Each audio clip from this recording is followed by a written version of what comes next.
We're going to be doing the great race in this 67 Shelby GT350. Going to feel like you're almost doing the experience with us. You know? And you're going to hear me yell at him a lot. Yeah, because we're going to get lost a lot. I'm a navigator. We're going to get lost a lot. No GPS, no phone being able to use. Welcome to Sam's Garage, presented by NH Oil Undercoating.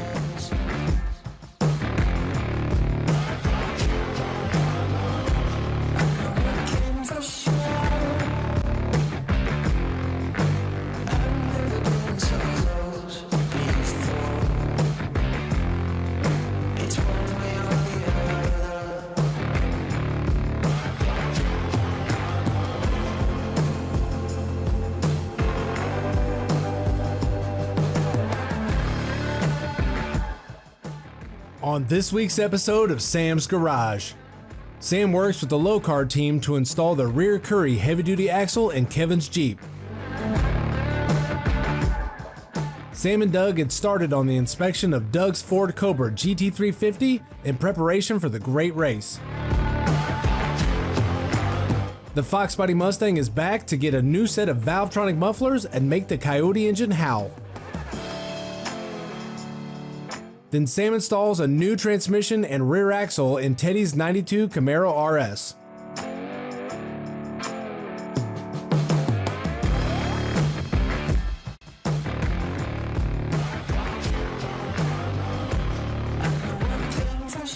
Sam is back at Low Car Performance with Kevin and Tavis to install the rear heavy-duty axle in Kevin's Jeep. The new Currie axles are built to last and will withstand any punishment out on the trails. The guys make quick work of removing the stock axle and installing the new one. This looks so good under here. I love it. Yeah, when we got back, Travis and I put a lot of effort into fixing the exhaust and the skid plates and everything. Still got to make a couple brackets, but we didn't have to modify the exhaust after You did very good on that midsection over there. Yeah, thank you. Completely clears. Now this week what we're going to be doing is installing the rear Currie axle to match the front 70. It should be just as easy as the front. All right, so what we did was just jinx ourselves. We made a 2-hour job into a 5-hour job. So it's going to be Travis and I fixing everything, right? Yay. Well, let's see what happens. Let's do it.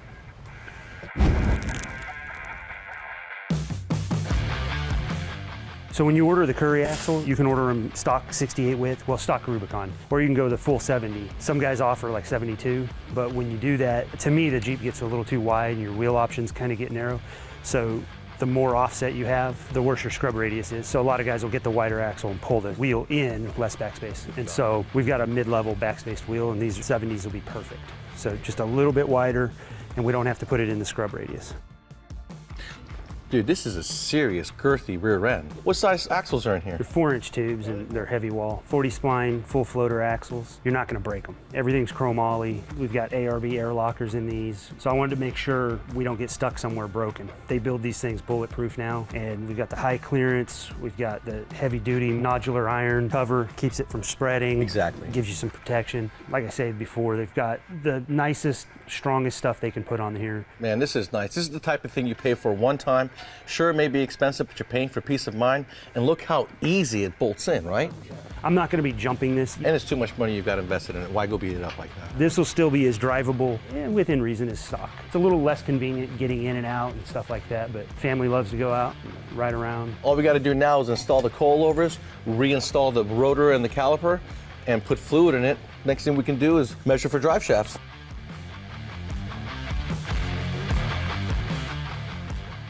All right, so one of the cool things Currie included on this rear end is 2 points to attach our track bar. What happens is, some guys don't even lift their Jeeps and they put this big radical axle in there. So they've got you covered with a stock location. But if you've got a big lift, you don't want your track bar hanging way down at an angle. It's just gonna cause the axle to shift as it flexes and goes up and down. So we move to the top hole. That way when we're compressed, this will be as level as possible, and that'll give us our best opportunity to keep the axle in the center of the Jeep. They thought of a lot of things like that, and good for them. We've got an adjustable track bar, so now that we're there, we'll just center it up and we'll be good to go. So now that we've actually checked that, got this tightened up, we're gonna throw the brakes on it, we'll put the wheels and tires on it, we'll get it on the ground and see how everything looks. One of the things we didn't show you guys when we installed the front axle is when you take these rotors out of a bag, you can see there's like cosmoline on here so they don't rust when they're shipping. It's always a good idea. You don't have to, but it's really a good practice to clean all your brake parts before you install them. And if you've got greasy hands when you're done, go ahead and spray them down again. Especially when you have greasy hands, because that just contaminates the pads, make them squeak, premature wear, Exactly. bunch of stuff. So for the little bit of effort and cost, you can just have a little bit of insurance. Well, Travis, these Curries look so good in here. The next thing we have to do is put this thing down on the ground, measure our drive shafts, and get them built tomorrow. Yeah, I don't think we're gonna have any issues with the drive shafts either. We were concerned with the clearance and the angles and everything, but now that I see it in the Jeep, it really does make a difference. I mean, that's pretty big difference. Who's gonna make the shafts and what kind of shafts we're gonna get? A guy I've known for a long time has a drive shaft shop called Knoxville Driveline. So he's gonna come over tomorrow morning. He's gonna show us how to measure, give us some tech tips. I know we all think we know how to measure, but let's see what the expert has to say. And he said we can come to his shop and watch him build them. Gotta be really cool. Nice little treat for everybody out there.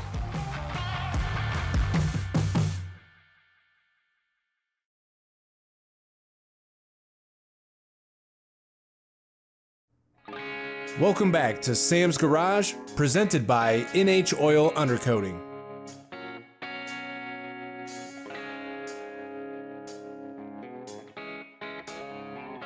Sam and Doug are ready to start the inspection of the 62 Ford Cobra GT350 before it goes out on the great race. They begin with a visual inspection to make sure there are no issues seen from under the car.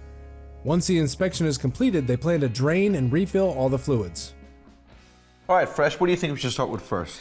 Well, let's go ahead and raise the car up. Let's go ahead and pull the wheels off real quick. Let's double check the brakes.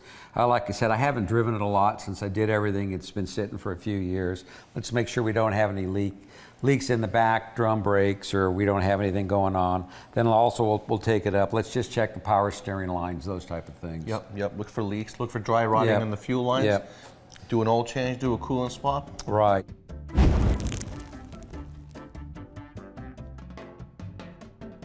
The battery's a little warm. When he came in, it was dead, so I put about an hour or 40 amp charge in it, but that was 2 or 3 hours ago. It shouldn't be warm like this, so there may be a big draw or a dead cell. So we're gonna disconnect the negative wire just to be safe and see if it cools down. If it cools down, then there's something wrong with the car as far as the draw goes. We're gonna have to fix that before we hit the road.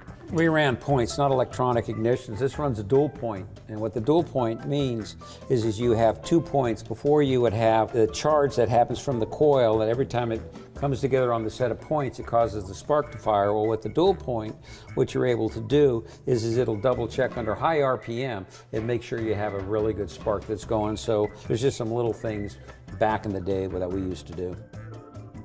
It appears as if this is all the original rubber from the 60s then. Because where we're going and for how long, I would replace the hydraulic lines. Yeah, all the old stuff, we don't need 50-year-old rubber. A little bit of leak from the rear pinion. Yeah, and this is power steering because that's gear lube. So that means you have gear lube in the transmission, unlike automatic transmission fluid. So that red, it's a little bit of power steering fluid that's just leaking everywhere. We got a nice clean drum. We cleaned it off with our brake cleaner. And then what you want to do is you want to check for adjustment. When I took the drum off, there was a little bit of looseness. A couple of clicks there would give us some more braking power in the rear. Our thumb wheel is stuck. This piece normally is threaded in the sleeve, and you move it one way, it expands it, move it one way, it shortens it. Just move the pads in and out for adjustment. This one is stuck. So we're gonna have to remove this, put on the vise, unstick it. The problem is it got wet, and when it got wet, it formed a little bit of rust, and the rust wasn't allowing it to turn free at all. After we clean it, we'll go ahead and lube it and put it all back together.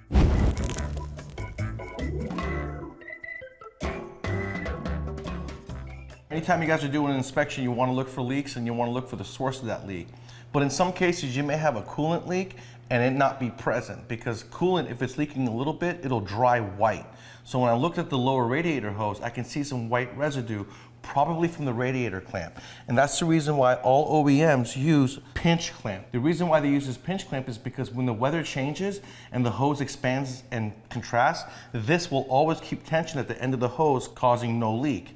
What happens is when we use worm clamps, we tighten it, let's say in the summertime, then the hose shrinks in the wintertime, but the clamp stays the same size. Now you have a slight little leak, just enough to create white residue, but not enough to ruin your day. last thing we need to do on this car is we need to change the brake fluid. Most people don't realize when a car sits, the air will go ahead and condense, and if it has any moisture into it, and brake fluid itself will absorb the moisture. So that's one more thing we need to get done on this car before we take it. All right, so all we got to do is next week, we're going to tackle the transmission, install the T5, giving us a fifth gear and giving us overdrive.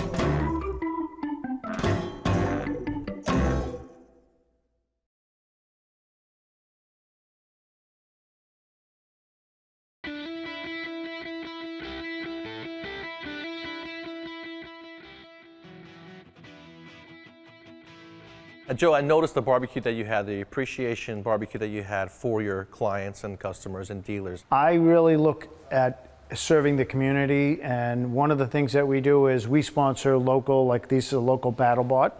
We have 2 robots that are New Hampshire teams that we sponsor, at least a half a dozen race cars. And really what I'm looking for when we do that is these race cars, they tend to be father and son, and they involve grandparents and the moms and the aunts. It's a way for the family to be together, and that's really what I sponsor. Now, it's automotive, so it obviously fits in with the products. As a business, we should be part of our community, and New Hampshire Children's Scholarship Fund was another thing. And let me tell you, being a grassroots racer myself, I can't tell you how much it means to get a kickstart from a sponsor like yourself, because we go out to the racetrack with not a lot of money in our pockets, and for someone like yourself to help us out, to get us to where we're going and have that fun with the family at the racetrack is absolutely priceless. We as a business can do something that spurs a family relationship and encourages you to take on a passion for racing.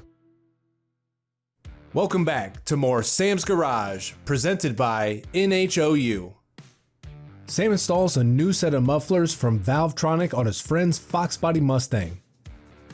Previously, he performed a Coyote engine swap in the Mustang, and now it's time to give it the sound it deserves. The Valvetronic mufflers will be quiet when cruising around, but open up to give you that loud sound when you're at the car show. Went to Skip at Exhaust Wizard in Lilburn, Georgia, had him do me a nice midsection along with installing my new Valvetronic Design mufflers. Now, you know we all like exhaust cutouts, but unfortunately all the aftermarket ones out there have little hardware and their construction is really bad to where it doesn't last a long time. Valvetronic completely changes that game. Some of the new OEMs come with this design. It's got a vacuum operated flap on the inside of this constructed nice stainless steel muffler to where everything is right in the muffler. So when you guys turn it on, it's going to go right here. You don't have anything on the outside that's going to break on you down the road. So when they're closed up, they sound pretty close to stock. You can hear a little rumble, but pretty quiet. But when you open them up, it's game over. Now, what I've done on this particular system is in the early 90s and the 2000s, the Fox bodies looked really good when you dump the exhaust before the rear axle right onto the ground, but it was a little too loud for the most part. So what I did here is install these new Valvetronic Design mufflers, giving me the best of both worlds. I got that rumble nice and quiet when I need it, but when I want to open it up, when I get to the car show, I got all the sound I need. There is a left and a right because the Valvetronics has an in and an outlet on the same side of the muffler. So you have to put the body in the muffler in an area where you got lots of clearance underneath the car. When you guys are using a V-band flange, make sure that you actually get the 2 pieces in line together. There is going to be a ridge on one of them and an indentation on the other as a little receiver. That way you'll have no exhaust leak, you have a nice tight band. And what you want to do is make sure that the vacuum operation valve is somewhere so you can still access it, so you can get your vacuum hose to it. Also away from all the exhaust systems so you don't burn your vacuum hose and it not work on you. The cap you just saw me take off the control box, you guys can transfer it onto your T-fitting if you're only using one muffler. That way you have an in, out to the valve and you're good to go. So Valvetronic gives you guys a cigarette plug for the power and ground. If you guys don't want to occupy a cigarette plug or you don't have an outlet back here like most SUVs do in the last 20 years, just take it and cut it. Use that for something else in the future. Strip the outside wires. Inside you got a power and ground. Very simply hooked up to an ignition source, switched power, not a constant. You don't want this to drain your battery because it does have an antenna, so it's always going to be on looking for a signal. So you want it on a switched power. Very important. As you can see, there's no mounting points on this. I'm going to take my 3M accelerator. This not only cleans, but it also puts a tacky surface on both sides so that everything is reliable. The vacuum source from the control box, it's going to come out here. I need to tee it off with my T-fitting that's provided.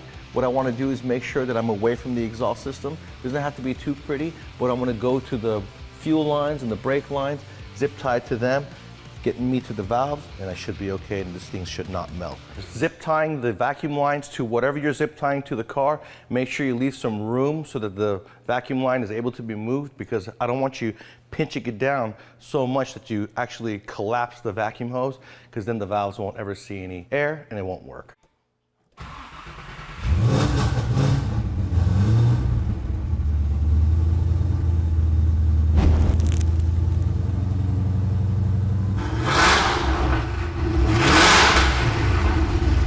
You got two buttons, open and close. You're gonna hold it down to open it, hold it down to close it. Man, that sounds so good. There's nothing like dumped exhaust. Reminds me of 30 years ago, and yes, I am that old. Now, this is a very high quality system. With Valvetronic Design, you can do it right from your pocket. You could be standing outside your car, hit the button, and it goes from absolutely extreme to 100% quiet.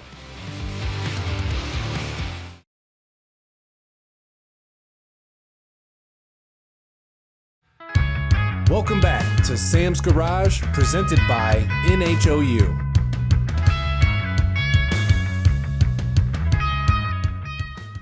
It's time to install the new transmission and torque converter in Teddy's 92 Camaro RS. Sam went with a Performer-Built $700 transmission and paired it with a torque converter from ACC Performance. He also plans to install a new rear axle and big brakes to complement the new transmission. Teddy's car is about to get a Performer-Built 700R Ford transmission and a ACC Performance from Nelson torque converter with about a 200 RPM stall added to it. It's not a huge cam, but it does make a lot of horsepower. And then we're going to continue on with the rear end. I got a 12-bolt rear end with the 355 gears, posi traction, ready to install. It's even got the Willwood brakes on it. Let's get started. I'm going to get me a bigger drive shaft by going to Driveline Service of Atlanta, having Dwayne make me a thicker drive shaft.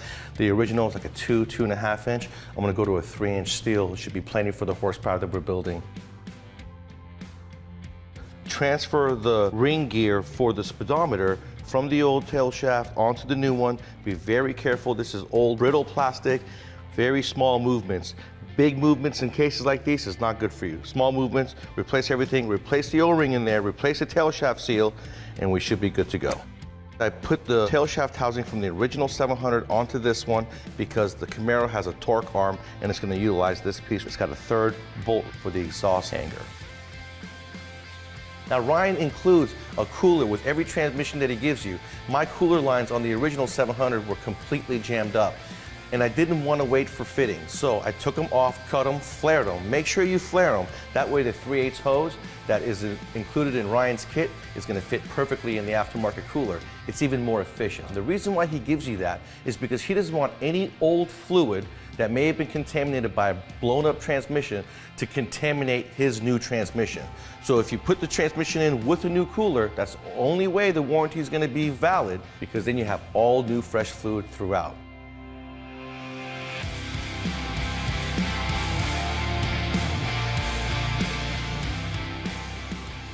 I took all the old hardware and they were all rusted. I think this was a Northern car because it had a block heater in it as well. I put it in the Hemsaw Rust Eliminator just to knock off all the rust. Everything looks brand new. So I'm gonna take it out of the Rust Eliminator and just soak all the hardware in PB Blaster. That way there's a coating of protection on them and they won't rust back too quickly. So in a suspension system like this where you have a panhard bar, lower control arms, it's all assembled, but the right thing to do is going to be put this thing on the ground, go up underneath it, loosen the lower control arm bolts and both panhard bar bolts, then retighten them. That's going to allow the rubber bushing to settle, keep it from being in a bind, and everything should be good. I went to year 1 and I got me new Z28 shock absorbers because they're going to be a little bit stiffer. And then I also got me a set of lowering springs, 1.25 inches in my case, red, to match everything else I'm doing. That way it's going to give us our nice stance. I also got 85 to 87 IROC Z replica wheels from Hawks Motorsports, and I went to Power Distributors of Georgia and got me a set of Falcon 2 75/40 17s all the way around. Should look really good. 4-piston Willwood Dynalites, 11 inches. Willwood does the best when it comes to brakes, best bang for the buck. They fit, and they've been doing it forever. These look really good, red to match the car. I got the front ones on the way. I got Teddy's Camaro all buttoned up underneath. The transmission is installed from Performa Built. Ryan did an awesome job. We're all done back here. The rear end is installed. Now I do have different lug nuts from the front and the rear because somebody gave me standards on the metric. I don't understand why we have to mention that every time. Year one knocked it out the park with those shocks and springs. I got sway bars coming from Pat and an exhaust system. Can't wait to install those. This Ed Morse Auto Group 3rd Gen Camaro is coming along awesome. Be sure to check out Sam's Garage on these other media platforms. Send us questions and feedback to info@samsgaragetv.com. Kevin's Jeep now has upgraded heavy-duty front and rear axles. Doug's Cobra GT350 has fresh fluids and is one step closer to the great race. The Fox Body Mustang has a new set of mufflers that it can open up at the push of a button. And Teddy's 92 Camaro has an upgraded transmission, torque converter, and rear axle installed.